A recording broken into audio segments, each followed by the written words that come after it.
Number one అంటారు. అసలైన number one Guru Kashi university. అప్పుడు అనిపించేసి ఎట్లా ఏం చేయాలి అసలు ఏంటిది వాళ్ళందరినీ ఇంకా వేరే దారి. ఇప్పుడు నేను దొరికితే ఎన్కౌంటర్ చేస్తారు. మెయిన్గా ఏంటంటే ఎన్కౌంటర్ చేయడానికి ఎక్కువ 100% స్కోప్ ఉంది. రెండోది నన్ను అరెస్ట్ అయితే చేస్తారని నమ్మకం నాకు లేదు. ఎందుకంటే ఇంత పెద్ద సెన్సేషనల్ న్యూస్కు నేనే కారణం కాబట్టి అప్పటికి నా ఫొటోస్ ఇవన్నీ కూడా మొత్తం అన్ని మీడియాలలో వస్తున్నాయి. నేను ఎక్కడైనా ఉంటే హోటల్లో ఉంటే కూడా ఒక నైట్ మాత్రమే ఉండి తెల్లవారులే వెళ్ళిపోయేవాళ్ళం. అయితే నాకున్న ఒక అంచనా ఏంటంటే ప్రజలు ఎవరైనా కూడా ఒక ఫేస్ను 24 అవర్స్లోనే వాళ్ళు మర్చిపోతారు అనేది. జనరల్ పీపుల్ వాళ్ళకి కనెక్ట్ లేని విషయం అయితే 24 అవర్స్లో వాళ్ళు దాన్ని మర్చిపోయి వేరే ఫేస్ను ఇచ్చేసుకుంటారు. సరే, సెన్సేషనల్ టెక్ మధు అనే వర్డ్తో పాటు నా ఫొటోస్ని కూడా చూపిస్తున్నారు. మా మిస్సెస్ ఫోటో, నా ఫోటో చూపిస్తున్నారు. అప్పుడు వెంటనే నా ఫేస్ కట్ అంతా చేంజ్ చేసేసాను. మొత్తం ఈ స్పెట్స్ తీసేయడము, తర్వాత వెంట్రుకలు క్రాఫ్ట్ చేంజ్ చేయడము, ఇవన్నీ బట్టలు కూడా చేంజ్ చేసేసి వేరే కాషాయం బట్టలు కొద్ది రోజులు, తర్వాత అయ్యప్ప బట్టలు కొద్ది రోజులు. ఎందుకంటే మనం ఆ మామూలు డ్రెస్ వేసుకుంటే కూడా జనరల్ పీపుల్ ఎవరైనా ఐడెంటిఫై చేస్తారేమో. కాబట్టి కొన్ని రోజులు అయ్యప్ప స్వామిలాగా అయ్యప్ప బట్టలు వేసుకొని కొద్ది రోజులు ఇట్లా ఉండడం, ఫేస్ కట్ మొత్తం చేంజ్ చేయడం, ఇవన్నీ చేసి కొద్ది రోజులు ఒక 15-20 రోజులు అక్కడక్కడ ఉన్నామన్నట్టు. మీరు కొంతకాలం గోవాలో కూడా ఉన్నట్లున్నారు. ఎస్ గోవా. ఈ క్రమంలోనే మేము గోవాకి వెళ్ళాము. గోవాకి ఎందుకు వెళ్ళిపోయినామంటే గోవాలో టూరిస్టులు ఎక్కువ ఉంటారు కాబట్టి, అంటే ఎక్కువగా విజిట్ చేస్తారు కాబట్టి మన గురించి అంత ఆలోచన ఉండదు. ఇంకొకటి ఏంటంటే అక్కడ గోవాలో హిందీ ఛానల్స్, ఇంగ్లీష్ ఛానల్స్ ఎక్కువ చూస్తారు. పేపర్స్ కూడా అవే ఎక్కువగా వాళ్ళు చేస్తారు. కాబట్టి సౌత్ ఇండియాకి సంబంధించిన న్యూస్ను వాళ్ళు అంత ఇంట్రెస్ట్గా చూడరు అక్కడ. కాబట్టి ఇది కొంచెం సేఫ్ ప్లేస్ ఉంటుంది మనకు అని చెప్పేసి మేము గోవాకి వెళ్ళి గోవాలో ఒక రూమ్ తీసుకొని అంటే లాడ్జెస్లలోనే ఒక 10-15 రోజులు అట్లా మేము టైంపాస్ చేసినాము. రెగ్యులర్గా మేము న్యూస్ వాచ్ చేసేవాళ్ళం అక్కడ చేసి. అప్పుడు అనిపించింది ఇక ఆ రోజునే గోవాకి మేము షిఫ్ట్ అయిన తర్వాత మ్యాంగ్లూర్ నుంచి ఎట్లా వీళ్ళని ఎస్కేప్ చేయడం ఏంటిది, ఏం మార్గం ఉంది అంటే నేనైతే అరెస్ట్ అవ్వడం వల్ల వాళ్ళు ఎస్కేప్ అవుతారనేది నేను అనుకోవడం లేదు. కానీ ఏమైనా ఇంకా ఆలోచన ఏమైనా ఉందా ఏంటిదని అట్లా ఆలోచించడం అనేది చాలా రోజులు చేశాము. అయితే పార్టీ నుంచి ఏమొస్తుంది రెస్పాన్స్, అసలు పార్టీ ఏమనుకుంటుంది, ఇంత సెన్సేషనల్ న్యూస్ అయింది కదా ఇది, అసలు పార్టీ ఏమైనా వీళ్లకు మద్దతుగా ఏమన్నా ప్రయత్నం చేస్తుందా అని చెప్పేసి ఒకటి నేను ఆలోచించడం జరిగింది అన్నట్టు. అట్లా 15 days అయింది, 20 days అయింది, 1 month అయింది. పార్టీ నుంచి సింగిల్ స్టేట్మెంట్ కూడా రాలేదు. ఏంటి పార్టీ అసలు ఇంత అంటే వాళ్ళ గురించి అసలు పట్టించుకోకుండా వదిలేసింది ఏంటి, అసలు చెన్నైలో జరిగిన దానికి పార్టీకి సంబంధం ఉందనుకుంటుందా లేదనుకుంటుందా అని చెప్పేసి అప్పుడు నాకు చాలా బాధ అనిపించింది. ఎట్లా అసలు వాళ్ళని పార్టీ కూడా కనీసము మాకు సంబంధం లేదని ఒక స్టేట్మెంట్ ఇస్తుందా అనుకుంటే అది కూడా పార్టీ ఇవ్వలేదు. స్టేట్ కమిటీ ఇవ్వలేదు, సెంట్రల్ కమిటీ ఇవ్వలేదు. అసలు ఆయుధాలు దొరికినాయి, టెక్ మధు దొరికాడు, అక్కడ పేరు వస్తుంది, అచ్చంపేట నుంచి వచ్చిందనే విషయం అందరికీ వస్తుంది. కానీ అటువంటప్పుడు ఎందుకు దీన్ని ఓన్ చేసుకోవటం లేదు అనేది ఒకటి ఆలోచించాం.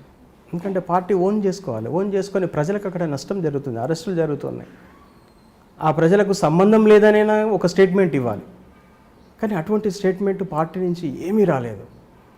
ఎలాగబ్బా అని ఇది ఏం చేయాలి, ఇది నా చేతుల్లో అయితే ఏం లేదు. నా గురించి కూడా విపరీతమైన సెర్చింగ్ జరుగుతుంది. అప్పటికి పోలీస్ డిపార్ట్మెంట్ అంచనా ఏంటంటే నేను చెన్నైలోనే ఎక్కడో ఒక ప్రాంతంలో ఉంటానని చెప్పి వాళ్ళకు అంచనా ఉంది. అయితే వాళ్ళను చెన్నై నుంచి నేను దండకారణ్యమో లేకుంటే ఏఓబీకో వెళ్ళిపోయిన అనేది ఒక మెసేజ్ పోవాలి వాళ్ళకు. పోవాలంటే ఏం చేయాలని చెప్పేసి నేను ఒక చాలా రిస్క్ తీసుకొని అన్నట్టు కర్ణాటకకు వచ్చేసి, కర్ణాటకలో ఏపీ బార్డర్లో అన్నట్టు అక్కడి నుంచి డైరెక్ట్ ట్రైన్స్ మహారాష్ట్ర అటు వెళ్ళిపోవచ్చు అన్నట్టు, దండకారణ్యం వెళ్ళిపోవచ్చు. అక్కడికి వచ్చేసి నేను ఉన్నటువంటి ఇంటికి డైరెక్ట్ కాల్ చేశాను అన్నట్టు. డెఫినెట్లీ వాళ్ళ ఇంటి ఫోను ట్యాప్ అవుతుందని నాకు తెలుసు. నా రూట్ను ఎస్కేప్ చేయడం కోసము నేను ఏ రూట్లో వెళ్తానో తెలియదు, అంటే ఇంటెలిజెన్స్ వాళ్ళ మైండ్ను డిస్టర్బ్ చేయడం కోసం అన్నట్టు, జస్ట్ అదొక ఇది అన్నట్టు. అట్లా నేను అక్కడికి వచ్చి ఫోన్ చేసి వెంటనే ఆమె వాళ్ళ కోడలు ఫోన్ లిఫ్ట్ చేసి మీరు చాలా పెద్ద సమస్యను తీసుకొచ్చి పెట్టారు మాకు అని చెప్పింది. అన్నప్పుడు నేను అమ్మ మీరు బాధపడకండి, మీకు ఏ సంబంధం లేదు, మీకు తెలిసిందేదో అదే చెప్పండి మీరు అని చెప్పేసి నేను మాట్లాడి ఫోన్ పెట్టేశాను. ఈ విషయం 100% డిపార్ట్మెంట్ క్యాచ్ చేస్తుంది. నేను ఎక్కడున్నా అనుకుంటుంది, బీదర్లో ఉన్నాను. బీదర్కి ఉన్నా అంటే బీదర్ నుంచి నెక్స్ట్ ఎటు వెళ్తాను, నేను మహారాష్ట్ర నుంచి దండకారణ్యం అటు ఇటు వెళ్తాను. ఎందుకంటే చెన్నై నుంచి నేను ఇటు వెళ్తున్నాను అనేది నా ప్రయాణం రూట్ వేసుకోవాలి. ఎగ్జాక్ట్లీ నెక్స్ట్ డేనే పోలీస్ డిపార్ట్మెంట్ నుంచి ఒక స్టేట్మెంట్ సురంజిత్ సేన్ గారు ఒక ప్రెస్ మీట్ పెట్టినప్పుడు చెప్పారు, టెక్ మధు దండకారణ్యం వెళ్ళిపోయాడు ఇట్లా అని చెప్పేసి. బహుశా వాళ్ళు కూడా అనుకుని ఉంటారు, నేను దండకారణ్యం వెళ్ళిపోయానంటే ఇక్కడెక్కడ తిరుగుతానని అనుకుంటారేమో. అయితే నేను అనుకున్నా, మొత్తానికి అయితే నేను అనుకున్నది వాళ్ళు ఎక్స్పెక్ట్ చేశారు, తెలిసిపోయింది. కాబట్టి ఇప్పుడు నేను అటువైపు కాకుండా మళ్ళీ ఇంకొక సైడ్, అంటే వాళ్ళు ఊహించని సైడ్ వెళ్ళాలనుకొని నేను అప్పుడు మళ్ళీ బెంగళూరు క్రాస్ చేసి బెంగళూరు అవుట్స్కట్స్కి వెళ్ళిపోయాను అన్నట్టు. మళ్ళీ రిటర్న్ వెళ్ళిపోయాను. మళ్ళీ వెళ్ళిపోయి అక్కడ బెంగళూరులో కూడా ఎట్లాంటి ప్లేస్ అంటే చాలా చిన్న గ్రామం అన్నట్టు అది. అక్కడ కొన్ని ఇండస్ట్రీస్ ఉన్నాయి, అక్కడ కొద్దిగా చాలా కొత్తగా ఏర్పాటు చేస్తున్న ఇండస్ట్రీస్. అక్కడ పోయి ఒక ఇల్లు రెంట్కు తీసుకొని అక్కడ ఉన్నాం అన్నట్టు. అక్కడ ఉండేసి అక్కడ ఎట్లాగో మామూలుని అంటే అక్కడ ఇంత పెద్ద అంటే బయట నుంచి వచ్చిన లేబర్ తప్ప లోకల్ లేబర్ తక్కువ ఉంటారు అక్కడ, ఎందుకంటే కొత్తగా ఇండస్ట్రీస్ పడుతున్నాయి కాబట్టి నాన్ లోకల్స్ ఉంటారు. అటువంటి ప్లేస్ను ఎన్నుకొని అక్కడ పోయి రూమ్ తీసుకొని ఉన్నాం అన్నట్టు. ఇంకా అక్కడ మా గురించి చూసేవాడు, వాడు పని చేసేవాడు, పొద్దుస్తమానం వాడు టీవీ అయితే చూడాడు. కాబట్టి మనం కూడా నార్మల్ పీపుల్ లాగా కంపెనీలో పనిచేస్తున్నట్టు ఉండొచ్చు అని చెప్పేసి అక్కడ వెళ్ళి రూమ్ తీసుకొని ఇంకొక 1 month అక్కడ మేము వెయిట్ చేసాం. ఈ 1 monthలో పార్టీ నుంచి ఎట్లాంటి స్టేట్మెంట్ కూడా రాలేదు. అప్పుడు మేము స్ట్రాంగ్గా ఏం డిసైడ్ అయినామంటే, మనము పార్టీ కోసము సిద్ధపడి పార్టీ సిద్ధాంతాలకు ఆకర్షించబడి అన్నిటిని త్యాజించి మనం ఇక్కడికి వచ్చినాం. మనం ఇవాళ పోలీసు కానీ ఏదన్నా చేయాల్సి వస్తే మనల్ని చేయడం వల్ల అది న్యాయబద్ధంగా ఉంటుంది. కాబట్టి సామాన్య ప్రజలు మన వల్ల ఇబ్బంది పడుతున్నారు, వాళ్లకు తెలియకుండానే వాళ్ళను పార్టీ కోసం మనం పని చేయించాం కాబట్టి ఆ నేరం మనది అసలు. యాక్చువల్గా ఆ శిక్షలు ఏమైనా పడేది ఉంటే మనకు పడాలి. మనం సరెండర్ అయిపోయి వీళ్లకు ఏ సంబంధము లేదు అని కనుక మనం చెప్తే కొంత వాళ్ళు అందులో నుంచి ఎస్కేప్ అవ్వడానికి అవకాశం ఉంటుంది. అంటే ఆ తీవ్రతను అయితే మనం పూర్తిగా తగ్గించలేకపోవచ్చు, కానీ కొంచెము మనం వాళ్ళకు బెయిల్స్ దొరకడం. అప్పటికి 60 days అయినా కూడా ఎవరికి బెయిల్ రాలేదు. అప్పటికి 60 days అయింది, ఎవరికి బెయిల్ రాలేదు. 2 సార్లు కోర్టులో వాళ్ళను ప్రొడ్యూస్ చేయడం జరిగింది, 15 days అట్లా. అది కూడా పేపర్లో వస్తుంది, అది మేము చూసాం. కాబట్టి ఇది మనం అరెస్ట్ అయ్యేంత వరకు వాళ్ళకు బెయిల్స్ రావు. ఒకవేళ మనం ఇలాగే ఉండి ఇప్పుడు మనం ఎస్కేప్ అయ్యి ఇటు దండకారణ్యమో ఏఓబీకో ఎక్కడికో వెళ్ళేసి మనము సేఫ్గా వెళ్ళిపోవచ్చు. కానీ ఆ కుటుంబాలు జీవితకాలం వాళ్ళు శిక్షల్ని అనుభవించాల్సి వస్తుంది. వాళ్ళకు ఎట్లాంటి నేరంతో వాళ్ళకి సంబంధం లేదు ఇది. కాబట్టి మనం ఏదైనా ఉంటే మనమే సరెండర్ అయిపోయి ఆ 20 కుటుంబాలను ఎస్కేప్ చేయడం కోసం మనం సరెండర్ కావాలని చెప్పేసి నేను నా భార్య ఇద్దరము డిసైడ్ అయిపోయి ఎలా సరెండర్ కావాలనేది అప్పుడు నిర్ణయం తీసుకోవడం జరిగింది అన్నట్టు. అంటే నేను సరెండర్ కావడానికి ప్రధానమైన కారణాలలో ఆ 20 కుటుంబాలు అన్నట్టు.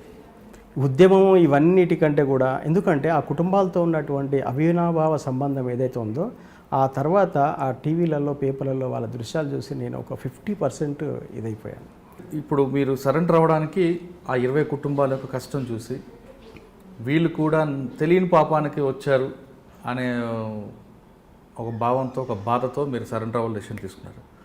పార్టీ మీకు ఎక్కడ ఇంటర్వ్యూ ఇవ్వకపోవడం, వాళ్ళ కాంటాక్ట్ అవ్వకపోవడం, వాళ్ళకి ప్రకటన రాకపోవడంతో కారణం అయితే, మీకు పార్టీలో చాలామంది పెద్దలు పరిచయం ఉన్నప్పుడు సెంట్రల్ కమిటీలో వాళ్ళతో నేరుగా మాట్లాడే అవకాశం ఉన్నప్పుడు కూడా మీరు ఆ అవకాశం ఎందుకు వాడుకోలేపారు? సార్ ఇక్కడ ఒకటండి, అప్పుడున్నటువంటి సిచ్యువేషన్, నిర్బంధం యొక్క సిచ్యువేషన్ చూస్తే ఎవరిని కాంటాక్ట్ చేసే పరిస్థితులు లేవు. ఇంకోటి, నేను టెక్నికల్ పర్సన్, నా టెక్నికల్ రూట్స్ వేరుంటాయి. ఇప్పుడు అంటే ఓపెన్ బాధ్యుడు అనే వ్యక్తి ఉంటారు, ఆ వ్యక్తి కూడా మీకు దూరం అయ్యారా? లేదండి, నాకు direct state committee, central committee తప్ప ఈ కింది వాళ్ళతో నాకు పరిచయాలు ఉండవు. తర్వాత వాళ్ళతో కాంటాక్ట్ నేను మెయింటైన్ చేయను. ఓకే. నేను ఈరోజు వరకు రహస్యంగా, అంటే పార్టీలో ఉన్నంతకాలం నేను ఎవరికి అర్థం కాకుండా రహస్యంగా ఉన్నాను అంటే నా యాక్టివిటీస్ కానీ నా రూట్స్ కానీ ఇవి తెలియకుండా ఉన్నాయంటే నేను సింగిల్గా ఉండి చేయడం వల్లనే అది సాధ్యమైంది. అది నేను సరెండర్ అయిన తర్వాత డిపార్ట్మెంట్కి నేను చెప్పేంత వరకు ఈ నెట్వర్క్ నేను ఒక్కరిని చేశానని. సార్, మన సరెండర్ గురించి ఒకసారి డిస్కస్ చేసే ముందు పార్టీలో మరి పటేల్ సుధాకర్ రెడ్డి గారితో మీకు విభేదం ఎందుకు? యాక్చువల్గా విభేదాలని కాదండి, ఇక్కడ ఈగో ఫీలింగ్. పటేల్ సుధాకర్ రెడ్డి గతంలో వెపన్స్ పర్చేసింగ్లో కానీ దాంట్లో కానీ పనిచేశాడు. వెపన్కి సంబంధించిన కొంత నాలెడ్జ్ తనకుందని తను అనుకునేవాడు అన్నట్టు. అనుకొని తను నేను చేస్తున్నటువంటి డెవలప్మెంట్లో సలహాలు సూచనలు ఇస్తే బాగానే ఉంటుంది, కానీ ఆయన సలహాలు సూచనలు ఇవ్వడం కాదన్నట్టు. నువ్వు ఇలాగనే ఇదే తయారు చేయి, ఇలాగే తయారు చేయి అని చెప్పేసి ఒక డామినేట్గా నా మీద కొంచెం ఇది చేసేవాడు. అరే ఇది మీ వర్క్ కాదు కదా, ఇది మీరెందుకు నా మీద డామినేట్ చేస్తున్నారు. తర్వాత అపాయింట్మెంట్స్ కూడా సరిగా పెట్టేవాడు కాదు. తర్వాత కొంచెం నేను డామినేషన్ వినాలి అన్న ఉద్దేశం నుంచి అతను అట్లా బిహేవ్ చేసేవాడు. అంటే అప్పర్ హ్యాండ్ ఉండాలని అనుకున్నాను. ఎస్, అతను కూడా ఈ కొన్ని షార్ట్ వెపన్స్ ఉన్నాయి. ఒక విషయంలో మా ఇద్దరికి సీరియస్ ఘర్షణ. షార్ట్ వెపన్కు ఆయన ఏమంటాడంటే ఫోల్డెడ్ బట్టు మీరు అరేంజ్ చేయండి అని చెప్పి అన్నాడు. అంటారు షార్ట్ వెపన్ అనేది మనము ఎవరికి అర్థం కాకుండా ఎక్కడో దాచుకొని వెళ్ళేటువంటి వెపన్. దానికి మనం ఫోల్డెడ్ బట్టు మనం ఎట్లా ఇది చేస్తాము అంటే AK-47 వీటికి ఉంది కదా, అట్లా మీరు పెట్టండి అని చెప్పేసి చేశాడు. అది ఇంపాసిబుల్, అసలు దాన్ని అట్లా క్యారీ చేయలేము అని చెప్పేసి నేను చాలా, ఎందుకంటే సింగిల్ టార్గెట్ను క్లియర్ చేయడానికి వెళ్ళినప్పుడు ఏంటంటే ఎవరికి అర్థం కాకుండా ఒక చిన్న చేయి సంచిలోనో లేకుంటే బ్యాగ్లోనో ఎక్కడో లేకుంటే షర్ట్ కిందనో ఎక్కడో పెట్టుకొని మనం వెళ్ళాలి. నార్మల్ పీపుల్లో మనం తిరుగుతూ వెళ్ళాలి.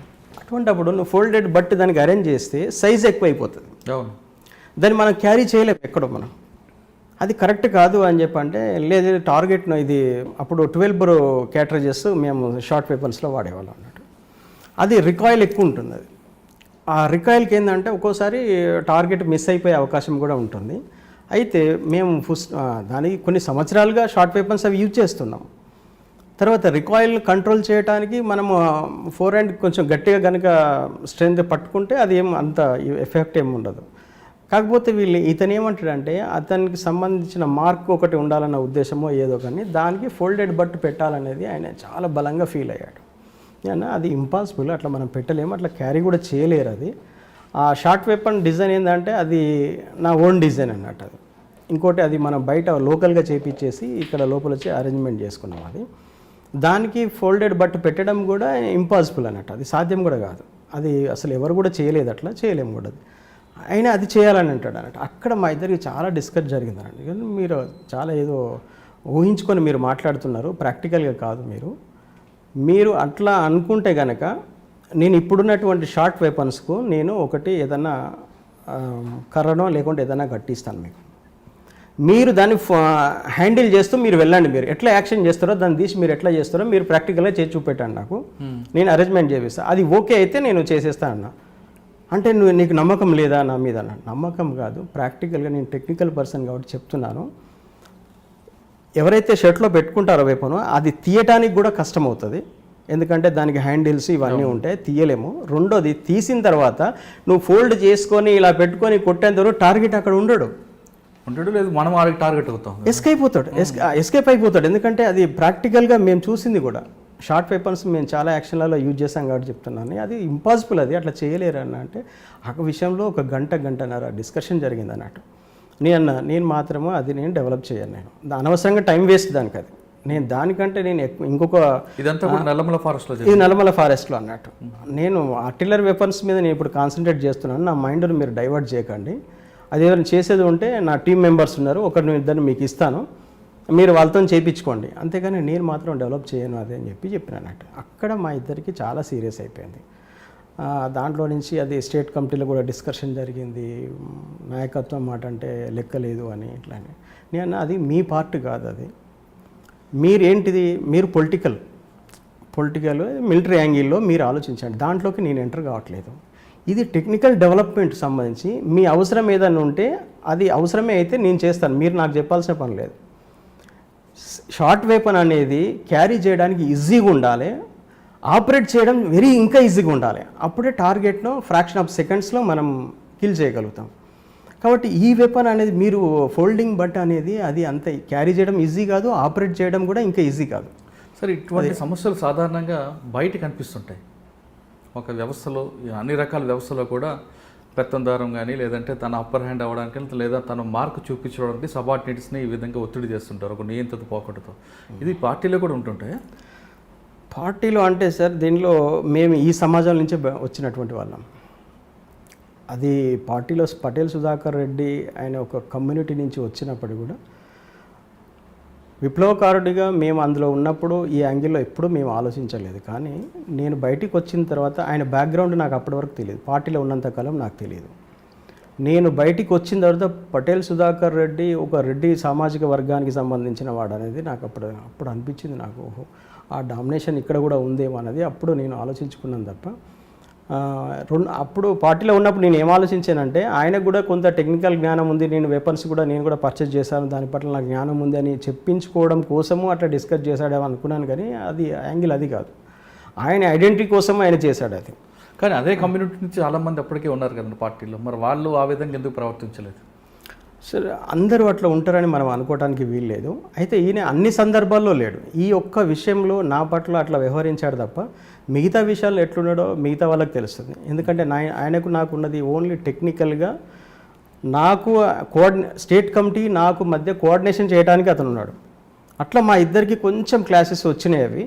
కానీ పార్టీ మొత్తంలో అలా ఉన్నాడా లేదా అనే విషయం అయితే నాకు తెలియదు. అది సార్ సుధాకర్ రెడ్డి గారితో పాటు గణపతి గారు వీళ్ళందరూ చూశారు, వీరు ఇంకా సెంట్రల్ కమిటీలో ఎవరెవరితో మీకు ఎక్కువగా ర్యాప్ ఉంటుంది? సార్ నాకు దాదాపు ఇప్పుడు ఉన్నటువంటి అంటే ఆనంద్ గారు కానీ లేకుంటే ఇప్పుడు నంబాల కేశవరావు గారు కానీ తర్వాత ఇట్లాంటి వాళ్ళు బాగా సుదర్శన్ గారు వీళ్ళంతా నాకు పరిచయం.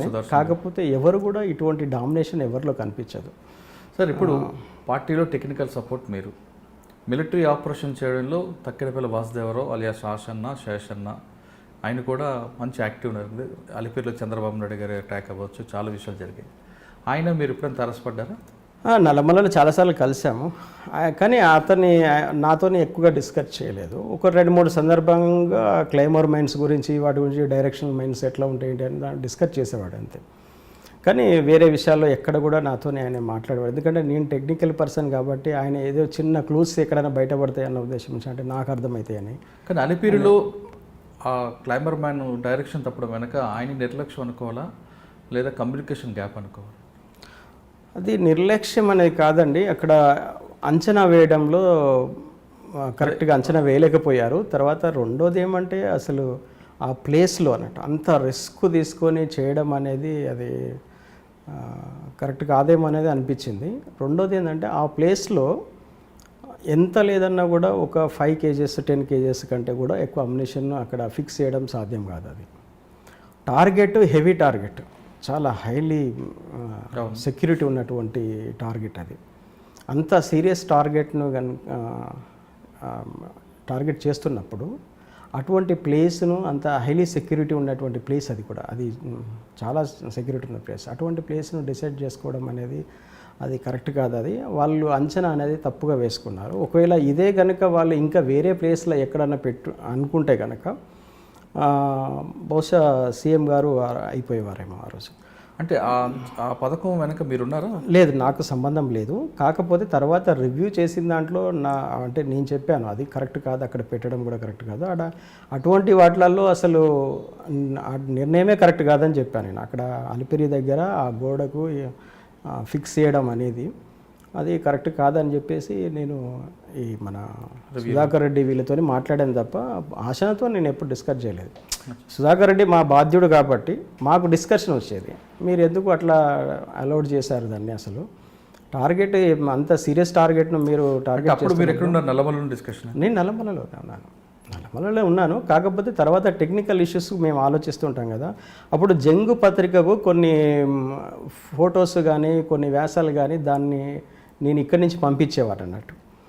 అలిపిరికి సంబంధించి కూడా రిపోర్ట్స్ వచ్చినప్పుడు నేను దానిలో కొంత ఎనాలిసిస్ చేశాను, అది కరెక్ట్ కాదు, మీరు ఎంచుకున్న టార్గెట్ చాలా సీరియస్ టార్గెట్ అది, కానీ అక్కడ వాడినటువంటి ఎక్విప్మెంట్స్ కానీ అక్కడ క్లైమర్స్ కానీ అవి కానీ అంత ఎఫర్ట్గా పనిచేసేటి కాదు, అది తక్కువ అంచనా వేశారు మీరు, అది కరెక్ట్ కాదని చెప్పి. సార్ ఇప్పుడు మనం మళ్ళీ ప్రజెంట్ సిచ్యువేషన్కి వద్దాం. ఆ 20 కుటుంబాలు ఒక బాధను చూడలేక పార్టీ మీకు ఎలాంటి కాంట్రాక్ట్ లేకపోవడంతో మీరు సరెండర్ అవ్వాలని వచ్చారు. ఎవరి ద్వారా అయ్యారు, ఎప్పుడయ్యారు, ఎక్కడయ్యారు? సార్ దీంట్లో 2 విషయాలు ఉన్నాయండి. ఒకటి ప్రధానంగా ఏంటంటే నేను నల్లమలలో పనిచేసినప్పుడు పార్టీ ఐడియాలజికల్గా కొంత స్ట్రాంగ్గానే ఉన్నప్పటికీ ప్రజల యొక్క మద్దతును కోల్పోతుందనే విషయం అప్పటికి కొంత అర్థమైంది. ఎందుకంటే అప్పటికి పీస్ టాక్స్ అని ఒకటి స్టార్ట్ అయినాయి స్టేట్ గవర్నమెంట్తో. ఆ క్రమంలో కానీ తర్వాత కానీ ఒకటి నాకు అర్థమైంది ఏంటంటే, ప్రజలతోని మనం ఎంతైతే మమేకం కావాలనో, ఎంతైతే మనం స్ట్రాంగ్ కావాలనో ప్రజలలో సైద్ధాంతిక పరంగా కానీ ఆలోచన పరంగా కానీ అంత స్ట్రాంగ్గా లేమనేది ఒకటి అప్పటికి అనిపించింది. రెండోది ఏంటంటే, నేను ఏదైతే అప్పటికి ఒక రివ్యూ అనేది పార్టీలో జరిగింది. ఏం రివ్యూ అంటే, గతంలో పార్టీ చేసినటువంటి తప్పుల విషయంలో ఒక రివ్యూ చేశారు. ఆ రివ్యూలో ఏంటంటే చాలామందిని జస్ట్ అనుమానంతో చంపడం అనేది జరిగింది అని వాళ్ళ కుటుంబాలలోకి వెళ్ళి క్షమాపణ చెప్పాలి అనేది ఒకటి రివ్యూ చేశారు. ఎందుకంటే పార్టీతో సంబంధం లేనటువంటి వాళ్ళని కూడా, కొంతమంది పొలిటికల్ లీడర్స్ని కూడా చంపడం ఇట్లాంటివన్నీ జరిగింది. అంటే పార్టీ వ్యూహంలో భాగంగా అని చెప్పి అన్నారు, కానీ వ్యూహంలో భాగంగా సామాన్య ప్రజలను చంపడం కరెక్ట్ కాదు. అది ఇన్ఫార్మర్ అన్నప్పుడు వాడు కరెక్ట్గా ఇన్ఫర్మేషన్ ఇచ్చాడా లేదా అనేది నిర్ధారణ లేకుండా కూడా చంపిన సందర్భాలు చాలా ఉన్నాయి. అటువంటివి చాలా విషయాలు జరిగినాయి. రెండోది ఏంటంటే, ఇప్పుడు ఉన్నటువంటి తీవ్రతకు, అంటే నిర్బంధం యొక్క తీవ్రతకు మన వైపు నుంచి కూడా మనం రెక్టిఫై చేసుకోవాల్సిన అవసరం ఉంది. ఇంత నిర్బంధంలో పార్టీని ముందుకు తీసుకెళ్లడం ఎట్లా సాధ్యమవుతుంది అనేది కొంచెం ఆలోచించుకోవాల్సిన అవసరం ఉంది. ఆ ఆలోచన కూడా పార్టీలో లేదు. అది నేను చెన్నైలో ఇదంతా జరగక ముందు కూడా నేను ఒక డిస్కషన్ అనేది మా టీంలో ఒక డిస్కషన్ చేశాం మేము. ఏమని అంటే, చైనా విప్లవానికి భారత విప్లవానికి ఒకే పోలికలు ఉన్నాయా? చైనా విప్లవం ఎంతకాలం కొనసాగింది, మన విప్లవం ఎంతకాలం కొనసాగుతుంది, అక్కడున్న పరిస్థితులు ఏంటి, ఇక్కడున్న పరిస్థితులు ఏంటి అనే విషయం మీద ఒక డిస్కషన్ మా టీం మధ్యలో మేము కమాండింగ్ స్టడీలో మేము అది డిస్కస్ చేసాం. సేమ్ టైం ఇంకొకటి ఏం చేసాం, నేపాల్ మూమెంట్ను కూడా మేము అక్కడ డిస్కస్ చేసాం. నేపాల్ పార్టీ మనకంటే వెనుక స్టార్ట్ అయిపోయింది. వాళ్ళు మూమెంట్ను కూడా చాలా స్పీడ్గా మూమెంట్ చేయగలిగారు. కాఠ్మాండును కూడా క్యాప్చర్ చేసే విధంగా వాళ్ళు సిద్ధపడి అక్కడి వరకు వచ్చారు వాళ్ళు. సరే, వాళ్ళ మధ్య పీస్ టాక్స్ ఏదో జరిగినాయి, ఎలక్షన్స్ వెళ్ళారు, అక్కడ డెమోక్రసీ గవర్నమెంట్ ఇక్కడ ఏర్పడింది, గవర్నమెంట్ను కూడా వాళ్ళు ఫామ్ చేయగలిగారు. మన దగ్గర అటువంటి పరిస్థితులు మనకెందుకు లేవు ఇక్కడ? ఏంటిది కారణం ఏంటిది అన్నప్పుడు నేను అప్పుడు కొంత లోతుగానే నేను మావోకు సంబంధించినటువంటి లిటరేచర్ను కొంత చదవడం అనేది చేశాను. నేను కొన్ని సందర్భాల్లో మావో ఏమంటాడంటే, ఏ దేశంలో అయినా విప్లవం సక్సెస్ కావాలంటే 3 కండిషన్లు, ఆ 3 కండిషన్లలో దాంట్లో ఏదో ఒకటి అప్లికేబుల్ అయ్యి ఉండాలి అని అంటాడంట. ఒకటి ఏంటంటే, రాజరిక వ్యవస్థ అయినా అక్కడ బలంగా ఉండాలి. రెండోది, అక్కడ మిలిటరీ ఆధిపత్యమైన అక్కడ ఉండాలి. ఈ 2 కాకుండా ఏదైనా సామ్రాజ్యవాద దేశము ఆక్రమించుకోబడైనా ఉండాలి.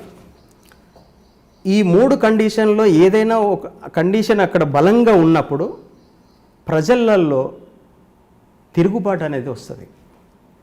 ఈ 3 ఏదన్నా ఒకదాన్ని మనం ఆసరా చేసుకొని మనం అప్పుడు యుద్ధాన్ని ముందుకు నడిపిస్తే 100% సక్సెస్ అవుతాము. విప్లవ పరిస్థితులు అంటే అదని ఆయన లిటరేచర్లో చదివిన దాంట్లో నాకు అర్థమైంది. అది అట్లా చూసుకున్నప్పుడు భారతదేశంలో సామ్రాజ్యవాద దేశము మన దేశం మీద దురాక్రమణ చేసి లేదు. అప్పుడే బ్రిటిష్ వలస పాలన నుంచి మనం బయటకు వచ్చేసినాం కాబట్టి ప్రజలు కొంత ఫ్రీగా ఉన్నారు. రాజరిక వ్యవస్థ అనేది మన దగ్గర లేదు, రాజులంతా వెళ్ళిపోయారు, ఇక్కడ డెమోక్రసీ పరిపాలన ఏర్పడింది. మిలిటరీ రూలింగ్ కూడా మన దగ్గర లేదు, ఎమర్జెన్సీ లాంటి కాలం కూడా మన దగ్గర లేదు ప్రజలు తిరుగుబాటు చేయడానికి. మరి ప్రజలు ఎట్లా ముందుకు వస్తారు? ఎంతకాలం ఈ మూమెంట్ ముందుకు తీసుకెళ్తాం మనం? ఈ డిస్కషన్స్ అనేటివి మా గ్రూప్లో డిస్కస్ చేయడం జరిగింది. మనం తొందరపడుతున్నామేమో, మన మూమెంట్ కరెక్ట్ కాదేమో, నేపాల్ లాగా మన పంతాను మార్చుకుంటే బాగుంటుందేమో అని చెప్పి ఒక డిస్కషను మా టీంలో జరిగింది అన్నట్టు. జరిగినప్పుడు ఈ విషయాన్ని ఆ డిస్కషన్ జరిగింది, అయిపోయింది. నేపాల్ కమ్యూనిస్టు పార్టీని సపోర్ట్ చేస్తూ దీంట్లో కొద్దిగా ఎక్కువగా డిస్కషన్ జరిగింది. తర్వాత మావోయిస్టు పంతాలోనే మనం వెళ్తున్నప్పటికీ కూడా ఈ దేశంలో విప్లవ పరిస్థితులు ఆయన చెప్పిన దానికి అనుగుణంగా లేవు, కొంచెం భిన్నమైన. ఇక్కడ డెమోక్రసీ ఉంది, ప్రజలకు కొంత వెసులుబాటుతనం ఉంది, కొంత వాళ్ళకు సౌకర్యాలు ఉన్నాయి ఇక్కడ. కాబట్టి ప్రాణాలకు తెగించి పోరాడే తత్వం వాళ్ళలో ఇప్పుడు లేదు అనేది మేము అక్కడ మాట్లాడడం జరిగింది అన్నట్టు. ఈ విషయాన్ని స్టేట్ కమిటీ వరకు వెళ్ళింది. ఈ విషయం మా టీంలో ఉండేటువంటి ఒకరిద్దరు మదర్న ఇట్లా డిస్కషన్ చేశాడు. పార్టీ లైన్కు భిన్నంగా అంటే మనము ఏదైతే పందా అనుకుంటున్నామో ఇప్పుడు విప్లవ పరిస్థితులు లేవు, ఇంత సీరియస్గా మూమెంట్ చేయడం కరెక్ట్ కాదనే యాంగిల్లో మాతో డిస్కస్ చేశాడు అని చెప్పి మా టీంలో వాళ్ళే ఒకరు స్టేట్ కమిటీకి ఇన్ఫర్మేషన్ ఇవ్వడం జరిగింది అన్నట్టు. స్టేట్ కమిటీ దాని మీద నా దగ్గర ఒక టీం అంటే అప్పుడు ఆర్కే గారు, తర్వాత చనిపోయిన ప్రభాకర్ గారు, ఇంకొక రాష్ట్ర కమిటీ మెంబరు మురళి అని ఎప్పుడు ఉండి ఆయన అన్నట్టు అంత ఇద్దరు చనిపోయారు. దాంట్లో ఇప్పుడు ఆర్కే గారు ఉన్నారు. ఆయన ఉండేసి ఏమన్నారంటే, మదన్న నువ్వు డిస్కస్ చేసిన యాంగిల్ అయితే కరెక్ట్ కాదు, మన పార్టీకి భిన్నమైంది, మనం విప్లవ పరిస్థితులు ఉన్నాయని మనం యుద్ధాన్ని స్టార్ట్ చేసినాము, ఇప్పుడు నువ్వు విప్లవ పరిస్థితులు లేవని క్యాడర్లో ఎట్లా నువ్వు డిస్కస్ చేస్తావు అని చెప్పి అన్నట్టు. పార్టీలో డెమోక్రసీ ఉంది కదా, మనం ఏ విషయాన్నైనా చర్చించేటువంటి మన ప్రజాస్వామ్యంలో ఉంది దాంట్లో పార్టీలో. నేను తప్పు చేయడం కాదు, అది నేను కరెక్ట్గానే డిస్కస్ చేశాను. విప్లవ పరిస్థితులు ఉన్నాయా లేవా, నేపాల్లో ఎందుకు వాళ్ళు ఎలక్షన్స్లోకి వెళ్ళేసి అక్కడ గవర్నమెంట్ ఫామ్ చేశారు, మనం ఎందుకు చేయలేకపోతున్నాం, మావో చెప్పినటువంటి 3 కండిషన్లలో ఏ ఒక్క కండిషన్ అయినా మన భారతదేశంలో ఉందా, లేనప్పుడు మనం ఎట్లా ఉద్యమాన్ని ముందుకు తీసుకెళ్లాలి. అయితే అప్పుడు వాళ్ళు ఆర్కే గారు చెప్పింది ఏంటంటే, నువ్వు పార్టీ క్రమశిక్షణకు భిన్నంగా వాళ్ళతో నువ్వు డిస్కస్ చేశావు కాబట్టి ఇది కరెక్ట్ కాదు, నీకేమైనా పార్టీ లైన్ పట్ల భిన్నాభిప్రాయాలు ఉంటే పార్టీ నాయకత్వంతో నువ్వు డిస్కస్ చేయాలి. పార్టీ నాయకత్వం డిస్కస్ చేసిన తర్వాత పార్టీ నాయకత్వం డిసైడ్ చేస్తుంది నువ్వు చెప్పిన ఆలోచన కరెక్టా కాదా అనేది డిస్కస్ చేస్తుంది. కానీ కింది క్యాడర్తో నువ్వు డిస్కస్ చేయడం అనేది అది పార్టీలోనే ఒక భిన్నమైన అభిప్రాయాన్ని ఎక్స్పోజ్ చేసినట్టు అవుతుంది, అది పార్టీ క్రమశిక్షణకు విరుద్ధం అది అని చెప్పేసి నాతో మాట్లాడడం జరిగింది అన్నట్టు. అంటే నేనైతే తప్పు చేయలేదు, అది మన పార్టీ డెమోక్రసీని దృష్టిలో పెట్టుకొని మా కమాండింగ్ స్టడీలో అంటే మాకు ఎవ్రీ ఈవినింగ్ అన్నట్టు 1 గంట మేము స్టడీ చేస్తాం. అంటే రాజకీయ పరిస్థితుల గురించి దాని గురించి క్యాడర్లో రాజకీయ చైతన్యం పెంచడం కోసము ఒక 1 అవర్ మేము టైం కేటాయించుకొని అక్కడ డిస్కస్ చేస్తాం. అందులో పార్ట్గానే మేము ఇది చేసాము తప్ప వేరే విధంగా కాదు. భిన్నాభిప్రాయాలు ఏమున్నా కూడా చర్చించాము అక్కడ. అంటే ఇది మన రాకెట్ లాంచర్ ఇష్యూ కన్నా ముందు, దీనికంటే ముందు నల్లమల ఇది ఒక డిఫరెన్సెస్ పార్టీకి నాకున్న డిఫరెన్సెస్లలో ఇది ఒకటి నాకు చాలా భిన్నాభిప్రాయం అనిపించింది. దానికి తోడు వీళ్ళందరిని కూడా నా ద్వారా ఇబ్బంది పడ్డారని ఒక భావన కూడా మీలో కలిగించి ఇది మనసులో. అయితే అది నేను పార్టీని విడిచిపెట్టి రావడానికి అంత సీరియస్గా వాళ్ళు ఇది కాలేదు. కాకపోతే పార్టీ నాకు చెప్పింది అంటే క్రమశిక్షణకు భిన్నంగా నువ్వు వ్యవహరిస్తున్నావు అని అన్నారు తప్ప అంత సీరియస్గా ఏమి ఇది కాలేదు. తర్వాత ఒకటి ఏం చేస్తానంటే అక్కడి నుంచి నేను వచ్చిన తర్వాత చెన్నైలో జరిగిన పరిణామాలు, తర్వాత ఈ రాకెట్ లాంచర్ ఈ డంపు రికవరీ కావడము ఇదంతా ఏదైతే జరిగిందో, తర్వాత కుటుంబాలు బాగా ఇబ్బంది పడడం ఇవన్నీ చూసిన తర్వాత ఈ నేపథ్యము అంటే ఇక్కడ పార్టీలో డిస్కషన్ జరిగిన నేపథ్యం ఏదైతే ఉందో అది ఇక్కడ చెన్నైలో కుటుంబాలు ఇబ్బంది పడ్డాయి. ఈ రెండింటిని కలిపి బేరేజ్ వేసుకున్నప్పుడు నాకు అనిపించింది అప్పటికి రాకెట్ లాంచర్లు అన్నీ మ్యానుఫ్యాక్చరింగ్ అయిపోయినాయి, అన్ని ఫీల్డ్కి పంపించేసినాము, తర్వాత అంతా అయిపోయింది. అది అయిపోయిన తర్వాత జరిగిన ఇది అన్నట్టు. అప్పుడు నేను అనుకున్నా ఈ చెన్నై కుటుంబాలను మనం కాపాడటానికి మనకు ఏ మార్గం ఉందని చూసినప్పుడు మనం సరెండర్ కావడం తప్ప వేరే ఏ మార్గం లేదు దీంట్లో. ఆ కుటుంబాలను కనీసం వాళ్ళకు బెయిల్ రావాలన్నా ఏదైనా కావాలన్నా మనకిది. ఇంకోటి ఉద్యమం పట్ల కూడా మనము ఆకర్షించబడి దాన్ని సమసమాజం స్థాపించడం కోసమే మనం వెళ్ళాము. కాకపోతే ఈ క్రమంలో కొన్ని డిఫరెన్సెస్ వచ్చినాయి. కానీ ఇప్పుడు ఆ డిఫరెన్సెస్ ప్రధానం కాకపోయినప్పటికీ కూడా ఈ కుటుంబాలు వీళ్ళను సేవ్ చేయడం కోసం మనము అరెస్ట్ అవుదాము లేదంటే సరెండర్ అవుదాము అని చెప్పేసి మేము డిసైడ్ అయినాం బలంగా. మీ ఇద్దరు ఆ నిర్ణయం తీసుకున్న తర్వాత ఎవరి ద్వారా వెళ్ళారండి వరంగల్ ఎస్పీ గారు? యాక్చువల్లీ ఆ నిర్ణయం తీసుకున్న తర్వాత నాకు ఎవరితోని నాకు సంబంధం లేవండి, ఎవరితోని పార్టీకి అసలు చెప్పలేదు, బయట పార్టీకి కూడా చెప్పే అవకాశమే లేదు. అసలు అప్పటికే మీకు కాంటాక్ట్ లేవంటున్నారు కదా? కాంటాక్ట్ లేవు, పార్టీ అసలు నేను చెప్పాలనే ఆలోచన కూడా మాకు రాలేదు. ఎందుకంటే ఇప్పుడు మేము సఫర్ అవుతున్నది ఏంటంటే చెన్నై కుటుంబాల గురించి. అవును, పార్టీతో విభేదం అనేది అది సైద్ధాంతికంగా కొంత విభేదం ఉన్నప్పటికీ ఈ కుటుంబాలు బాగా సఫర్ అవుతున్నాయి కాబట్టి దాన్ని ఈ రెండు ఒకదానికి తోడైనాయి అన్నట్టు. ఒకదానికి ఒకటి లాస్ట్కు మేము డిసైడ్ అయింది ఏంటంటే మనం తీసుకున్న పంత అది దీర్ఘకాలికమైంది కాబట్టి దాని యొక్క రిజల్ట్ ఇప్పుడే వచ్చే అవకాశం అయితే లేదు. ఎన్ని సంవత్సరాలు పట్టుతుందో కూడా మనం చెప్పలేం. కాబట్టి ఈ కుటుంబాలు అప్పటి వరకు సఫర్ అవ్వడం అనేది కరెక్ట్ కాదు. అది మనము రాంగ్ స్టెప్ తీసుకున్నాం ఇక్కడ, వాళ్ళను ఈ సమస్యలోకి మనమే బలవంతంగా లాగాం కాబట్టి వాళ్ళ కోసమైనా మనం సరెండర్ అవుదాం. ఈ సాక్రిఫైస్ చేస్తే మనం చేసిన తప్పులకు ఆ కుటుంబాలు కొంచెమన్నా ఇదవుతాయని చెప్పేసి అట్లా మేము బయటికి రావడం అనేది జరిగింది. అది వచ్చి డైరెక్ట్గా మేము వరంగల్కి వచ్చాము. మా సొంత ఊరికే మేము డైరెక్ట్గా వచ్చాం. వచ్చినప్పుడు నాకున్నటువంటి కాన్ఫిడెన్స్ ఏమంటే, అయితే నాకెందుకు అంత కాన్ఫిడెన్స్, ఇంత సీరియస్ సిచ్యువేషన్లో నేను ఎందుకు రాగలిగాను అంటే, నాకు డిపార్ట్మెంట్ మీద ఒక నమ్మకం ఏమంటే, సరెండర్కి వచ్చిన వాళ్ళను ఎక్కడ కూడా తీసుకెళ్ళి చంపిన దాఖలాలు అప్పటికి నా దృష్టిలో ఎక్కడ లేవు. సరెండర్ అయిన వాళ్ళు కూడా తిరిగి వచ్చేసి మళ్ళీ మామూలు జీవితం గడిపి తిరిగి మళ్ళీ పార్టీలోకి వచ్చిన వాళ్ళు కూడా ఎవరు లేరు. అంటే సరెండర్ వాళ్ళ పట్ల కొద్దిగా స్నేహభావం కలిగే ఉందనే ఒక నమ్మకము నాకు అప్పుడు డిపార్ట్మెంట్ మీద ఉంది. లేకపోయినా కూడా మనం ఒక నిజాన్ని డిపార్ట్మెంట్కు చెప్పైనా మనము ఆ రిస్క్ను ఫేస్ చేద్దామని చెప్పేసి అనుకున్నాం అన్నట్టు. అనుకొని మేము డైరెక్ట్గా వరంగల్కి వచ్చేసి మా ఇంటికి వచ్చేసాం. డైరెక్ట్గా మా ఇంటికి వస్తే మా అమ్మ కూడా నన్ను గుర్తుపట్టలేదు. మా అమ్మని కలిసి నేనే నీ కొడుకునంటే కూడా నమ్మలేదు ఆమె. ఎందుకంటే ఆమె నన్ను చిన్నప్పుడు చూసింది, 90లో చూసింది, నేను 2006లో వెళ్ళాను నేను. అంటే అప్పటికి 16 సంవత్సరాల గ్యాప్లో నా ఫేస్ కవలికలు ఇవన్నీ కూడా చాలా చేంజెస్ అయిపోయినాయి. తర్వాత అప్పుడు నా చేయి మీద ఒకటి స్టాచ్యూ ఉంటే ఆ స్టాచ్యూ చూపెట్టి నేనే నీ కొడుకునంటే అప్పుడు నమ్మింది అన్నట్టు అటువంటి సిచ్యువేషన్ అన్నట్టు. తర్వాత అప్పుడు మా అమ్మ నేను ఏమడిగానంటే, అమ్మ నేను ఈ ఊరికి వచ్చినట్టుగా ఎవరికి తెలియదు, నేను ఎవరో కూడా ఈ ఊర్లో ఎవరికి తెలియదు కాబట్టి నువ్వేం భయపడకు, పోలీస్ డిపార్ట్మెంట్లో నీకు తెలిసిన వాళ్ళు ఎవరైనా పరిచయం అంటే, మా అమ్మ ఒక చర్చిలో అంటే అక్కడ పూజ కోసం వెళ్తుంటారు అన్నట్టు. ఆ చర్చిలో ఎవరైనా ఉంటే కనుక నువ్వు తెలిసిన వాళ్ళు ఎవరైనా ఉంటే పోలీస్ డిపార్ట్మెంట్లో నాకు డైరెక్ట్ కాంటాక్ట్ చేయి అని చెప్పాను. అయితే నాకు అప్పటి వరకు ఏంటంటే చాలామంది పొలిటికల్ లీడర్స్ను అడ్డం పెట్టుకొని సరెండర్ అవుతున్నారు.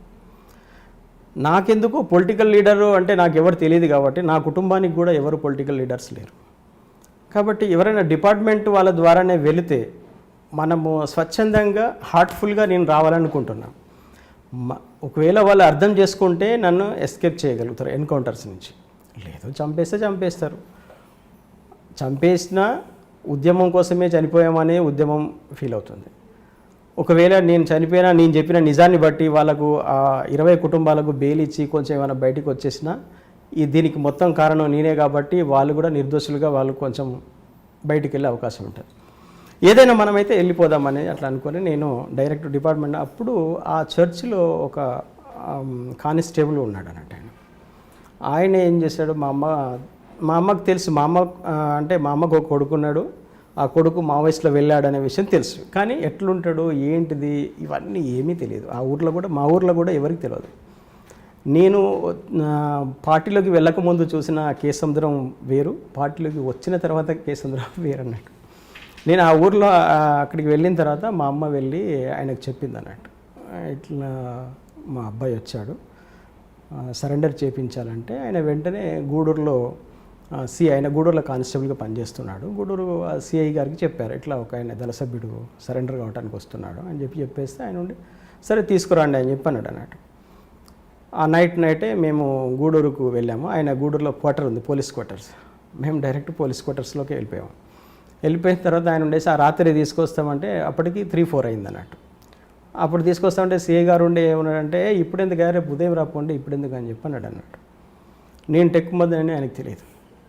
తర్వాత మళ్ళీ కొద్దిసేపటికి తెల్లవారులు 7-7:30కి మేము లేచి మొహం కడుక్కొని మళ్ళీ వెళ్ళామన్నట్టు. వెళ్తే అరే ఇంత పొద్దుగాలు ఎందుకు వచ్చిందా మీరు, తర్వాత రాపండి 8-9 గంటలకు అని చెప్పి మళ్ళీ పంపించాడు. నాకు ఏంది ఈయన ఇలా పంపిస్తున్నాడు ఏంది అనేది అనిపించింది. సరే నా గురించి ఆయనకు తెలియదో ఏమో, సరే ఒకసారి చెప్పి చూద్దాము. నాకేందంటే ఆయన డైరెక్ట్ కలిసిన తర్వాత చెప్తే బెటర్ అనేది నేను అట్లా అనుకున్నాను అన్నట్టు. అనుకొని ఆలోచించి నేను అప్పుడు చెప్పాను, ఒకసారి నేను సిఐ గారితో డైరెక్ట్గా మాట్లాడతాను రమ్మని చెప్పంటే ఆయన అప్పుడే స్నానం చేసి బయటకు వచ్చారు. ఈయన కానిస్టేబుల్ వెళ్ళి చెప్తే ఇప్పుడు బయటికి రాగానే ఆయన ఉండేసి చెప్పయ్యా ఏంటి, సార్ నేను ఇట్లా మావోయిస్ట్ పార్టీలో పనిచేసి సరెండర్ కావడం కోసం వచ్చినాను. ఎక్కడ పని చేసినాను సార్, నేను ఇక్కడ ఏపీలో అయితే నేను పని చేయలేదండి, నేను బయట స్టేట్లలో పనిచేసిన. అంటే బయట స్టేట్లలో పనిచేసి ఇక్కడికి ఎందుకు వచ్చినావు అన్నాడు. అంటే మాది కేసముద్రము, కాకపోతే నాకు కానిస్టేబుల్ గారు పరిచయం అని చెప్పేసి ఇక్కడ తీసుకొచ్చారు. మీ ద్వారా సరెండర్ అవుదామంటే ఏం పేరు నీ పేరు అది ఇది అన్నట్టు. నేను చెప్పాను, అప్పుడు చెప్పిన అన్నట్టు నా పేరు ఇట్లా టెక్మోద్ అండి, లాస్ట్ 2 months నుంచి నా గురించే మీడియాలో వస్తుంది. నువ్వెందుకైతే టెక్మోద్ అన్నాడు. లేదు నేను టెక్మోద్ని సోన్స్ ఇది అని చెప్పాను. అంటే అప్పటికి నా ఫేస్లో నేను కొన్ని చేంజెస్ తీసుకొచ్చాను అన్నట్టు. ఆయన డైరెక్ట్ చూస్తే కూడా ఎవరు గుర్తుపట్టలేరు అన్నట్టు. నువ్వు టెక్మోద్ కాదు అంటాడు అన్నట్టు.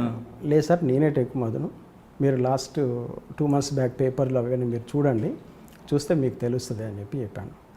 ఆయన అప్పుడు కొన్ని లోపల నుంచి పేపర్స్ అవి చూసుకొని కొంత ఇది చేసుకొని వచ్చిన టెక్మోదే అని చెప్పేసి అనుకొని అప్పుడు పోలీస్ స్టేషన్ అంతా సెక్యూరిటీ టైట్ చేశాడు అన్నట్టు. మొత్తం బయట పెట్రోలింగ్ పార్టీకి వెళ్ళిన వాళ్ళని అందరినీ పిలిపించాడు. ఎవరండి సీఏ అప్పుడు? రఘునందన్ రావు గారని, చాలా మంచి ఆయన, చాలా మంచి వ్యక్తి. ఆయన నాకు బాగా కోఆపరేట్ చేశాడు సరెండర్ కావడం కోసము. ఆయన ఉండేసి అప్పుడు ఆయనకు అప్పటిదాకా నార్మల్గా ఉండాలని ఒక్కసారిగా ఆయన కన్ఫర్మేషన్ అయిన తర్వాత ఒక్కసారిగా సెక్యూరిటీ అంతా ఫుల్ టైట్ చేశాడు. మొత్తం ఎంట్రీలు చుట్టూ బందోబస్తు ఇవన్నీ చేసుకున్నాడు. ఎందుకంటే అప్పటిదాకా టెక్మోద్ అంటే వాడు వస్తాడని వాళ్ళు ఆలోచించలేదు కదా, ఐడియా కూడా లేదు వాళ్ళకి, అసలు అది లేదు. ఎందుకంటే నేను ఒక టాప్ లీడర్లలో నేను ఒక లీడర్గా ఉన్నాను, మీడియాలో చాలా ఫోకస్ అయి ఉన్నాను. ఇంత డైరెక్ట్గా పోలీస్ దగ్గరికి వస్తాడని చెప్పి ఎక్స్పెక్టేషన్ కూడా లేదన్నట్టు వాళ్ళ మీద వెపన్ కూడా లేదు, ఏం లేదు, ఉండదు కదా ఏం. నేను సాధారణంగా ప్రజల్లో తిరిగేవాడిని అంటే ఇట్లా తిరిగేవాడిని కాదు కదా, జనరల్ బిజినెస్ మ్యాన్గా తిరిగేవాడిని. అట్లా ఆయన అప్పుడు ఇదైపోయి వెంటనే ఎస్పీ గారికి వాళ్ళకి ఓఎస్డీ గారు అప్పుడు అకున్ సబర్వాల్ గారు ఉన్నారు, వారికి వీళ్ళందరికీ ఫోన్ చేసి చెప్పారు. చెప్పిన తర్వాత అప్పుడు ఇక టెన్షన్ అయిపోతుండే. వెంటనే పోయి డ్రెస్ వేసుకున్నాడు, అంతా వచ్చి రెడీ అయిపోయాడు. ఎస్పీ గారు వెంటనే ఆయన పికప్ చేసుకొని రమ్మని చెప్పారు అన్నాడు. మేము ఇక్కడ స్టేషన్ నుంచి బయలుదేరి బుద్రావుపేట అని ఒక చిన్న విలేజ్ ఉంటుంది, అక్కడ చిన్న ఫారెస్ట్ ఉంటుంది అన్నట్టు. అక్కడికి వెళ్ళేసరికి ఓఎస్డీ గారు అట్నుంచి వెహికల్స్ తీసుకొని ఆయనే నా దగ్గరికి వచ్చారన్నట్టు. కరెక్ట్గా ఫారెస్ట్లో వెహికల్స్ ఆగిపోయినాయి. అటు నుంచి ఒక 50-60 మంది వాళ్ళు ఉంటారు, నా దగ్గర ఒక 20-30 మంది వీళ్ళు ఉన్నారు. మొత్తం ఒక 100 మంది వరకు పోలీసులంతా ఆ రోడ్డు మీద మొత్తం అక్కడ ఆగిపోయారు అన్నట్టు. నాకు అప్పుడు అనిపించింది, ఎన్కౌంటర్ చేస్తారా ఏంటి ఇక్కడ ఆపారు అని చెప్పి అనిపించిన తర్వాత నేను కొంచెం టెన్షన్ పడిపోయాను ఆ టైంలో. ఎందుకంటే పార్టీలో ఉంటే ఒక రకంగా ఉండేది, ఇక్కడ నాకై నేను వచ్చేసి నా ప్రాణాన్ని నేనే తీసుకుంటున్నానా అని అనిపించింది. సరే చనిపోయే ముందైనా నేను ఎందుకు వచ్చానేమో నన్ను అడుగుతానైనా బాగుండేది, వీళ్ళు అక్కడిక్కడ వెతుకుతున్నారు, ఏవో మాట్లాడుతున్నారు, ఫోన్లో మాట్లాడుతున్నారు అని చెప్పేసి ఒక టెన్షన్ వాతావరణం క్రియేట్ చేశారన్నట్టు. అక్కడ చుట్టూ మొత్తం ఫారెస్ట్, ఏ వెహికల్స్ అటు లేవు ఇటు లేవు, వెహికల్స్ మధ్యలో మేమే ఉన్నాము. నా భార్యను వెహికల్ అట్లే ఉంచారు, నన్ను ఒక వెహికల్లో తీసుకొచ్చారు, నన్ను మాత్రమే దించారు కిందకి. దించేసి టెన్షన్ పడుతున్నారు అంతా. మొత్తం అంతా వాళ్ళు గ్రేహౌండ్స్ వాళ్ళు లేకుండా సిఆర్పిఎఫ్ మొత్తానికి దాదాపు ఒక 100 మంది పైన పోలీసులు ఉన్నారన్నట్టు. తర్వాత ఓఎస్డీ గారు అని కూడా నాకు తెలియదు, కానీ ఆయన కూడా ఫోన్లలో ఏదో మొత్తం మాట్లాడుతున్నారు. ఆ వాతావరణం చూస్తే నాతోనే వచ్చినటువంటి కానిస్టేబుల్ ఆయన ఫేస్లో మొత్తం చేంజెస్ వచ్చింది అన్నట్టు. ఆయనకు మొత్తం బ్లాక్ అయిపోయాడు, ఆయన మొత్తం ఫేస్లో అసలు ఆయనకు కూడా ఏం జరుగుతుందో ఆయనకు కూడా తెలియలేదు. రఘునందన్ గారు కూడా ఓఎస్డీ గారి దగ్గర ఉన్నారన్నట్టు. నాకు అనిపించింది సంథింగ్ ఏదో రాంగ్ జరుగుతుంది ఇక్కడ అని చెప్పి అనిపించింది అన్నట్టు. అనిపించేసి అప్పుడు అనుకున్నాను, జస్ట్ నేను ఎందుకు వచ్చానో అడుగుతానన్నా కొంచెం బాగుండు, అడగకుండా చంపేస్తారో ఏమో అని చెప్పి, ఎన్కౌంటర్ చేస్తారేమో అని చెప్పేసి ఒక 10 minutes విపరీతమైనటువంటి టెన్షన్ వచ్చేసింది అన్నట్టు. సరే ఏమైనా కానీ, ఎందుకంటే నేను సిద్ధపడి వచ్చాను కదా, ఏమైనా కానీ అని చెప్పి అనుకొని ఆ టెన్షన్లో ఇక చాలా దాహం వేస్తుంది, పెదవులన్నీ నిండుకపోయినాయి. నాకు ఒక టెన్షన్ అయితే ఇక ఈ క్షణంతో నా లైఫ్ క్లోజ్ అవుతుంది, ఇంత సింపుల్గా ఎన్కౌంటర్ చేస్తారా అని చెప్పేసి అప్పుడు అనుకున్నాను అన్నట్టు. ఫేక్ ఎన్కౌంటర్స్ అంటే ఇంత సింపుల్గా చేస్తారా అట్లా అని ఇప్పుడు అనుకున్నాను. అనుకొని ఒక 10 minutes తర్వాత వెంటనే ఓఎస్డీ గారు ఉంది, వెహికల్ ఎక్కిచ్చేసండి మధుర అని చెప్పన్నాడు అన్నట్టు. అప్పుడు ఒక్కసారిగా మళ్ళా శ్వాస పీల్చుకోవడం మొదలుపెట్టాను అన్నట్టు.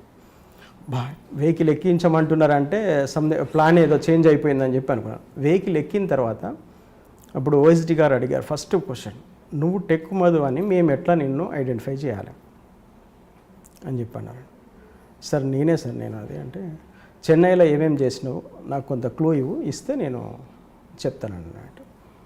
నేను చెప్పాను సో అండ్ సో ఇట్లా సార్ ఇక్కడ నేను ఫ్యాక్టరీ పెట్టాను, ఇక్కడ నడిపించాను, ఇవంతా మెటీరియల్ ట్రాన్స్పోర్ట్ చేశాను, సో అండ్ సో ట్రాన్స్పోర్ట్లో నేను పంపించాను ఇదని చెప్పిన తర్వాత అప్పుడు ఆయన వచ్చేటప్పుడే కొన్ని పేపర్ పట్టుకొని వచ్చాడు అన్నట్టు. ఏది లాస్ట్ 2 months బ్యాక్ ఉన్న పేపర్ పట్టుకొని వచ్చి అవన్నీ కంపేర్ చేసుకొని నా ఫొటోస్ అవన్నీ చూసుకుంటే అప్పటికి నేను మీసాలు ఇవన్నీ తీసేసి క్రాఫ్ అంతా చేంజ్ అయ్యి ఉన్నాయంట. అప్పుడు నిర్ధారణ చేసుకొని అప్పుడు మేడంతో మాట్లాడి, మేడం ఏ సైట్ ఎక్కువదే ఏ మై కన్ఫర్మేషన్ కర్రామై బుల్కి అని మేడంకు ఇన్ఫర్మేషన్ పాస్ చేశాడు. ఇమ్మీడియట్లీ అతను తీసుకొని రమ్మని చెప్పి అన్నారు.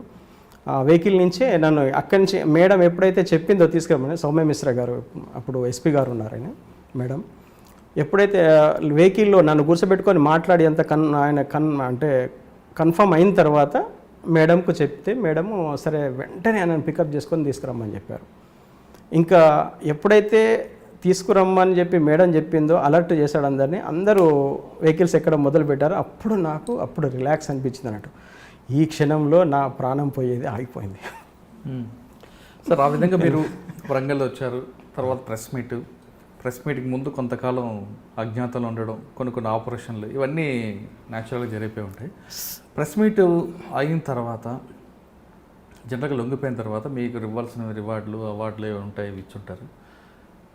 తర్వాత కొంతమంది మాజీ నక్సలైట్లు రియల్ ఎస్టేట్ వ్యాపారులుగా రకరకాల అవతారాలు బెదిరింపులు పాల్పడేవారు. మీరు అటువంటి కోణం ఎత్తుకోకుండా 10 మందికి ఉద్యోగాలు కల్పిస్తామంటూ ఈ బాటలకు వచ్చారు, అది మంచిది. కానీ మిగతా మాజీ నక్సలైట్లుగా కాకుండా మధు అనే వ్యక్తి ఒక 10 మంది ఉపాధి కల్పిస్తూ కాబట్టి మంచివాడే అనుకున్న తరుణంలో నయీంతో మీకు సంబంధాలంటే ఒక వార్త రావడం, దాంతోపాటు మావోయిస్ట్ పార్టీ కూడా మీకు టార్గెట్ చేసి చేయడం అనేది ఈ రెండు ఏమనిపించాయి?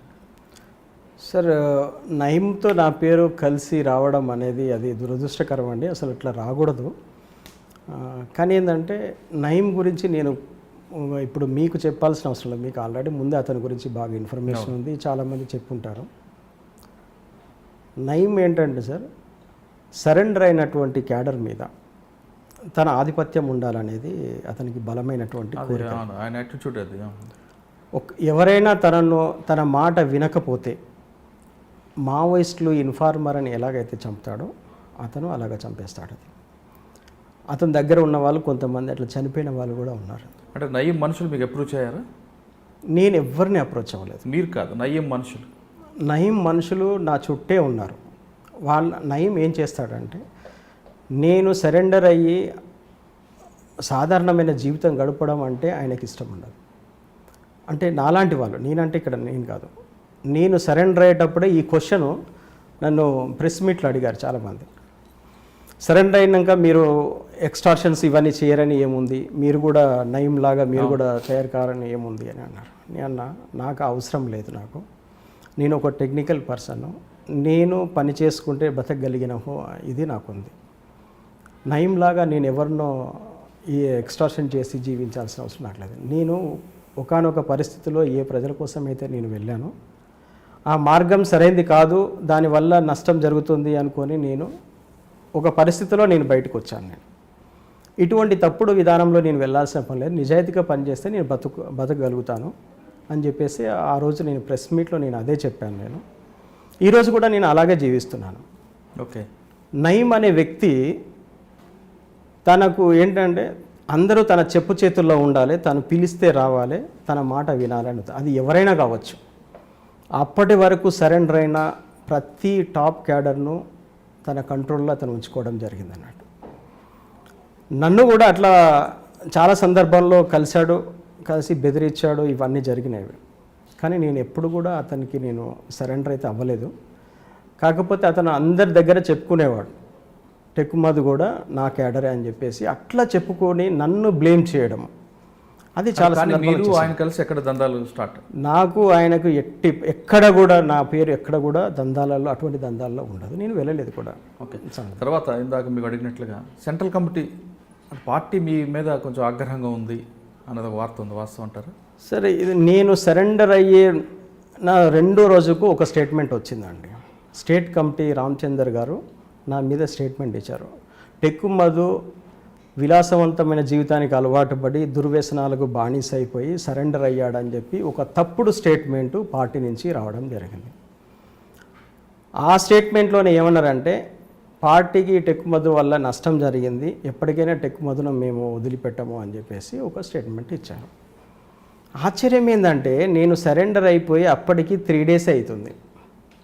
నేను పార్టీకి ఎట్లా నష్టం చేసినట్టు? నేను ఇచ్చిన ఇన్ఫర్మేషన్ వల్లనే పార్టీ నష్టపోతుందంటే నాకంటే ముందు కొన్ని వేల మంది సరెండర్ అయి ఉన్నారు. ప్రతి వాళ్ళు ఇన్ఫర్మేషన్ ఇస్తారు. ఇవ్వకుండా ఇక్కడ ఈ గవర్నమెంట్ వాళ్ళను విశ్వసించదు, ఇక్కడ ఇంటెలిజెన్స్ వాళ్ళని బిలీవ్ చేయదు వాళ్ళది. ఎందుకంటే ప్రివ్యూ వాళ్ళ లైఫ్లో ఏమేమి చేశారో అవన్నీ కూడా ఖచ్చితంగా చెప్పాల్సి ఉంటుంది ఇక్కడ.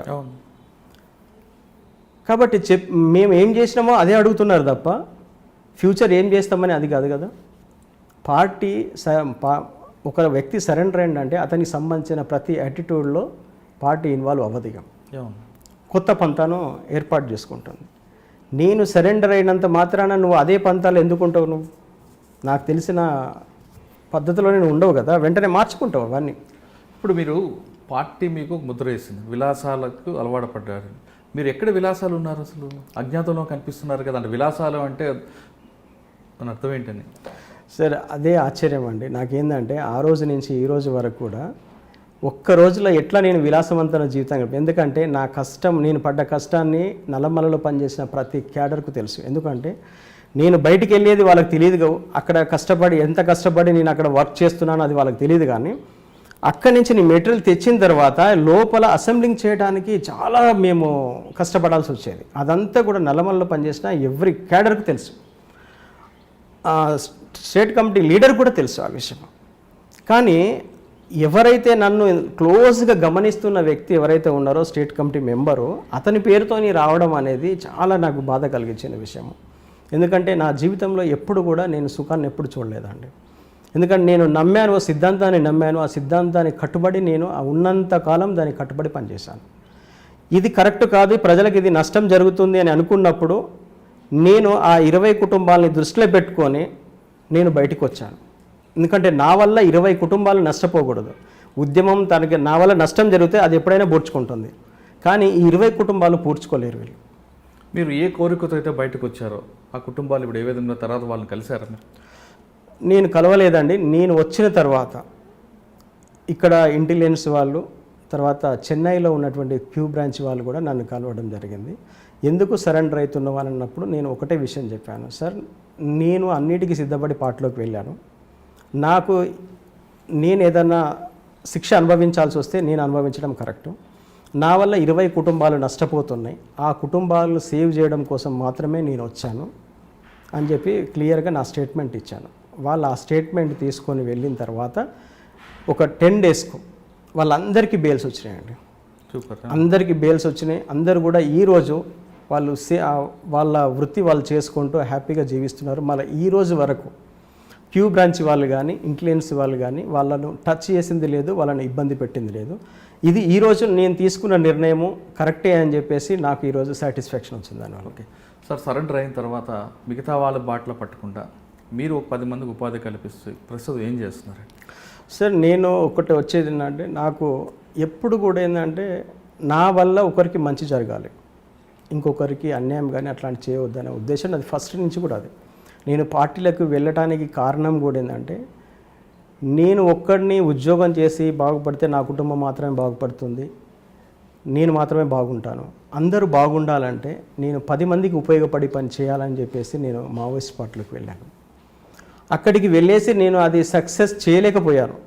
కానీ ఒక పరిస్థితుల్లో నేను బయటికి వచ్చాను కాబట్టి ఈడ నా వల్ల ఎవరికి ఇబ్బంది కలగకూడదు, నా వల్ల ఒక 10 మందికి ఉపాధి దొరకాలన్న ఉద్దేశం నుంచి నేను ఇక్కడికి వచ్చిన తర్వాత ఒక 12 మంది పిల్లలకు సెల్ ఫోన్ రిపేరింగ్లో ట్రైనింగ్ ఇచ్చి నేను ఆ 12 మందిలో ఒక 8 మందిని నేనే స్వయంగా వాళ్ళకు షాప్స్ ఓపెన్ చేయించి వాళ్ళను అక్కడ సెటిల్ చేయడం అనేది జరిగింది. తర్వాత ఇప్పుడు ఒక ఇండస్ట్రీ స్టార్ట్ చేసి దాంట్లో 55 మెంబర్స్ వర్కర్స్ ఇవాళ నా దగ్గర ఇప్పుడు పనిచేస్తున్నారు. వాళ్ళందరూ కూడా మంచి శాలరీస్ వాళ్ళకి ఇచ్చేసి వాళ్ళని నేను మెయింటైన్ చేస్తున్నాను. దీంట్లో మార్కెటింగ్ చేసేవాళ్ళు ఉన్నారు, కంపెనీలో వర్క్ చేసేవాళ్ళు ఉన్నారు. నాతో కలిపి మొత్తం 55 మెంబర్స్ దాని మీద మేము ఉపాధి పొందుతున్నాం దాంట్లో. ఇది బహుశా ఇది సరెండర్ అయిన వాళ్ళు ఎవరు కూడా ఇంతవరకు ఇట్లా ఇండస్ట్రీ పెట్టేసి ఉపాధి కల్పించిన దాఖలాలు బహుశా నాకైతే తెలిసైతే లేవు. బహుశా దాంట్లో నేను ఫస్ట్ వ్యక్తిని నేను అనుకుంటున్నా. ఇది నాకైతే సాటిస్ఫై ఇస్తుంది. ఇది బహుశా ఇంకా ఎవరైనా ఇట్లాంటి పని చేస్తే అది హ్యాపీ. ఎందుకంటే సమాజంలో రెండు మార్పులు జరగాలండి. ఒకటి విద్య, ఒకటి అందరికీ అందుబాటులోకి రావాలి, ఉపాధి మార్గాలు కూడా అందరికీ అందుబాటులో ఉండాలి. ఈ రెండు విద్య ఉపాధి రెండు ఉన్నప్పుడు తన కుటుంబాన్ని తను హ్యాపీగా పోషించుకోగలుగుతాడు, చేయగలుగుతాడు. సమాజంలో ఏమైనా మార్పు తేవాల్సి వస్తే మనము విద్య ఉపాధి ఈ రెండు విషయాల పట్ల ఫోకస్ చేసి ప్రజలను చైతన్యపరిచి కనుక వాళ్ళకి ఆ రెండు కల్పించగలిగితే కనుక సమాజంలో ఇంకా వేరే ఏ అవసరాలు వాళ్ళకు ఉండవండి. ఎందుకంటే ఇవాళ విప్లవం కూడా సమాజ శ్రేయస్సు కోసమే విప్లవం అని అంటున్నాం మనం. సమాజం అంటే అందరికీ సమానమైనటువంటి జీవితం ఉండాలనేది మనం కోరుకుంటున్నాం. ఇవాళ ప్రజలు చైతన్యవంతంగానే ఉన్నారు, ఎవరు కూడా అజ్ఞానంగా లేరు. ఆ ప్రజలకు కావాల్సింది విద్య కావాలి, వాళ్ళు బ్రతకడానికి కావాల్సినటువంటి ఉపాధి కావాలి. దానికి సంబంధించినటువంటి మన ఎన్విరాన్మెంట్స్ కనుక మనం సమకూర్చగలిగితే ఎవరు అవసరం ప్రజలకు ఉండదండి.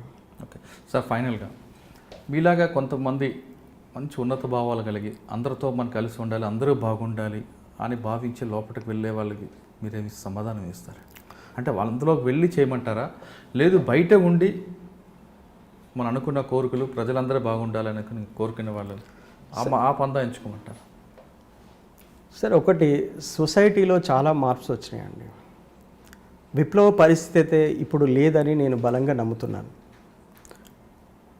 విప్లవ పరిస్థితి ఉంది, ప్రజలకు విప్లవం ద్వారానే మేలు జరుగుతుంది అంటే నేను ఆ పార్టీ నుంచి బయటకు వచ్చేవాడిని అయితే కాదు. నాకు దాని పట్ల నమ్మకం లేదు కాబట్టే నేను బయటికి వచ్చాను.